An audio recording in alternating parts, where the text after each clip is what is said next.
नमस्कार। सरकारी मनोरंजन में आपका फिर से करते हैं स्वागत। तो हम लोग मौर्यकालीन सभ्यता का विवरण दे रहे थे।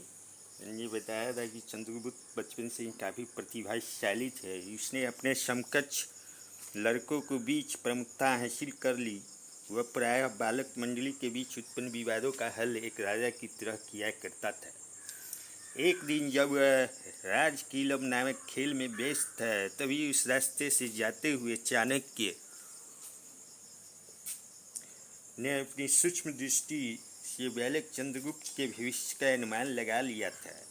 चाणक्य ने 1000 कसासन देकर चंद्रगुप्त को खरीद लिया और उसे लेकर तक्षशिला आ गया। तक्षशिला तत्कालीन शिक्षा का विख्यात केंद्र था। वह सभी आवश्यक कथाओं विद्याओं की विधिवत शिक्षा प्राप्त करके चंद्रगुप्त सभी विद्याओं से निपुण हो गया। वहाँ उसने युद्ध करने की बेहतर शिक्षा प्राप्त की।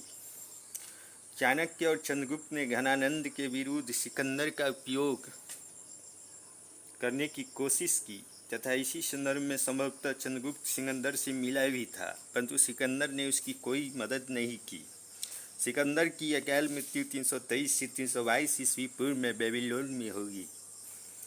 ऊपरी सिंधु घाटी के प्रमुख यूनानी क्षत्रप फिलिप द्वितीय की हत्या 350 ईस्वी में ही हो गई थी। इसी समय चंद्रगुप्त ने अपने उद्देश्य की पूर्ति हेतु व्यापक योजनाएं बना ली थी।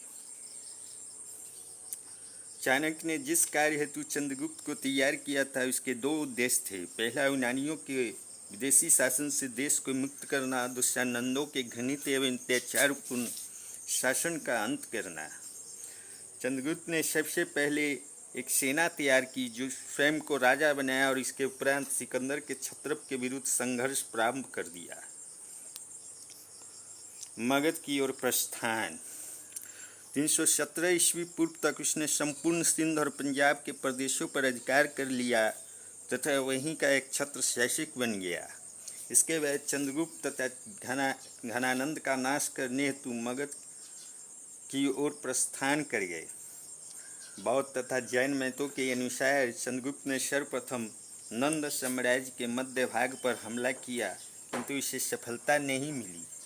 अपनी भूल का एहसास होने पर उसने दूसरी बार सीमांत प्रदेशों को विजय करते हुए नंदों की राजधानी पर हमला कर दिया।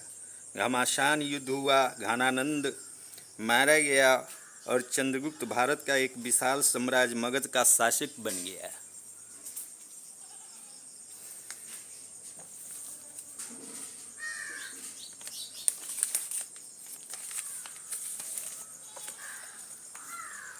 सिकंदर की मृत्यु के बाद इसका सेनापति सेल्यूकस निकेटर उसके पूर्वी प्रदेशों का उत्तराधिकारी हुआ।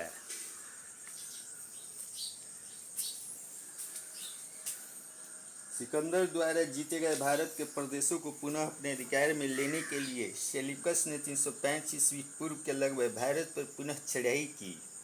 सिंधु घाटी नदी पार करके सेल्यूकस ने चंद्रगुप्त से युद्ध किया, जिसमें वह चंद्रगुप्त से हार गया। इसके बाद दोनों के बीच संधि हुई तथा एक वैवाहिक संबंध भी स्थापित हुआ। चंद्रगुप्त तथा सेल्यूकस के बीच हुई संधि के तहत सेल्यूकस ने चंद्रगुप्त को आर्कोसिया, कांधार और पेरोनिस्डाई, काबुल के प्रांत तथा एरिया, हेरात एवं जरोसिया के क्षत्रपतियों के कुछ भाग दिए। चंद्रगुप्त ने सेल्यूकस को 500 भारतीय हाथी उपहार में दिए। कुछ विद्वानों के अनुसार दोनों नरेशों के बीच एक वैवाहिक संबंध स्थापित करने की संधि के तहत सेल्यूकस ने अपनी एक पुत्री का विवाह चंद्रगुप्त मौर्य के साथ कर दिया। सेल्यूकस ने मेगास्थनीज नामक अपना एक राजदूत चंद्रगुप्त मौर्य के दरबार में पाटलिपुत्र भेजा। यह लगभग 305 ईस्वी पूर्व की घटना है, जो बहुत दिनों तक पाटलिपुत्र में रहा था। मेगास्थनीज ने भारत पर इंडिका नामक पुस्तक की रचना की है,